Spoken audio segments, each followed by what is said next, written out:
Lieutenant Steve Rogers. He's a retired Air Force lieutenant. Sir, welcome to the Chris Salcedo Show. It is a pleasure to have you here. Wanted to get your reaction today, sir, as to what you have been seeing from the nation's capital, from the president's speech to the violence that broke out inside the Capitol. Go ahead. The floor is yours. All right, let's put some things in perspective here. There is a difference between peaceful protesters and people who show up to commit violent acts.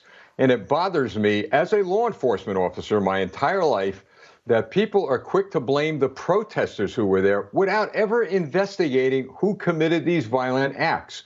So I think it's incumbent upon everyone to calm down, and I'm talking about the mainstream media and others, to understand that before you jump to conclusions and blame the moms, the dads, the cops, the teachers, and all the mainstream Americans that went there. I know a lot of them. They're on buses. They're on trains. They came to peacefully protest.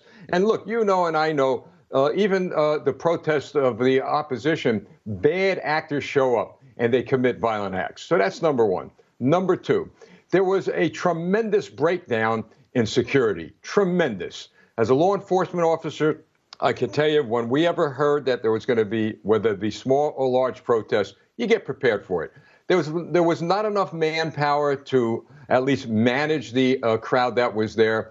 The police should have at least identified leaders. And I said this some time ago when this was building up, that the police could find out who is bringing people to the protest. I know people on 10 buses, and there was a leader on every bus. You identify them, you meet with them, and if something like this happens, you enlist their help in order to calm things down. So from my perspective this wasn't President Trump's fault, as they're blaming him. It wasn't his peaceful protesters' fault. It was the fault, number one, of the, and I don't blame the police. They did the best they could. But let me say this. It was the fault of those politicians who failed to give the police the tools they needed to address this. Yeah, Muriel Bowser in the nation's capital, the mayor of D.C., chief among those individuals, and again, Democrat socialists, so you don't anticipate they have everything on the ball as far as being administratively competent. But I want to have you expand a little bit on what you were talking about the preparedness, because I think that the National Guard that was brought in, the D.C. police, they did the best job that they possibly could with the tools that they were given.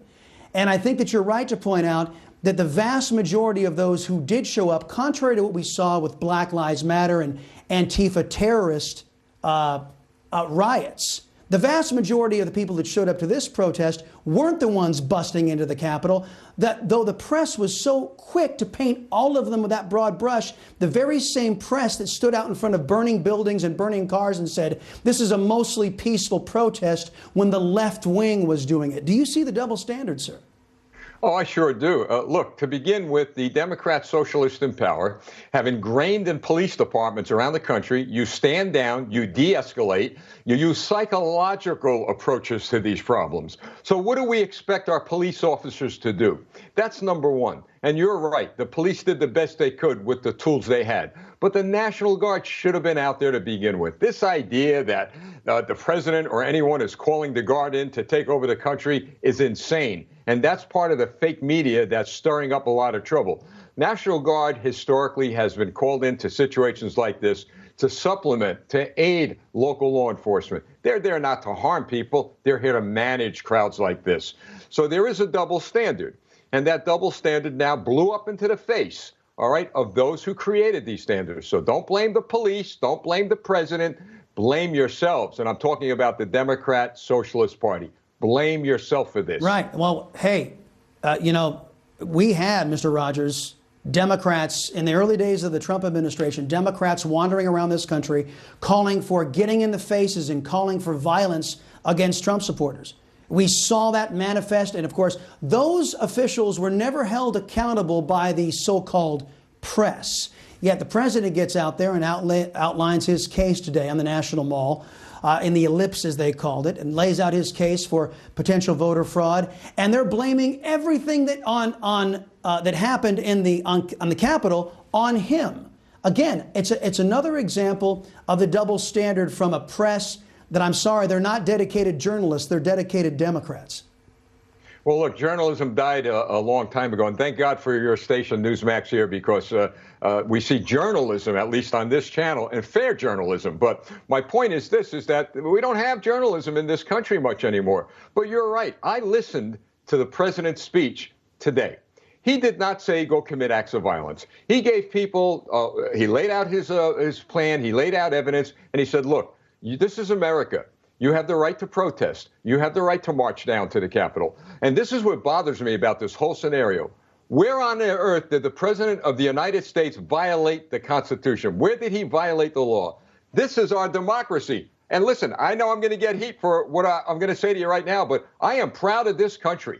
I am proud that we can exercise the right to march without some clown, and I'm talking about some military force coming in, putting a gun to our heads like in other countries, chasing us home. We're allowed to do that, and more power to the president. We condone the violence. Anybody who shot somebody, they should be arrested. They should be put in jail. But I've got to tell you, we've seen democracy in action, and for the most part, the supporters of this president behaved very well. Unfortunately, you got a few bad actors out there, but we'll get them, and they will be held accountable for their actions. But don't go blaming this president and they should or be. The supporters of the president. That's right. Yes, and they should be. Right. Those who, as I have said already several times in this program, if you condemn the violence of the Democrats' Black Lives Matter and the Democrats' Antifa terrorists, if you condemned their illegal actions, you have to condemn the illegal actions that were perpetrated by a small group today.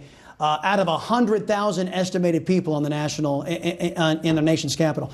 Mr. Rogers, thank you very much. Appreciate the time here on the Chris Salcedo Show. Folks, want to recap, in case you're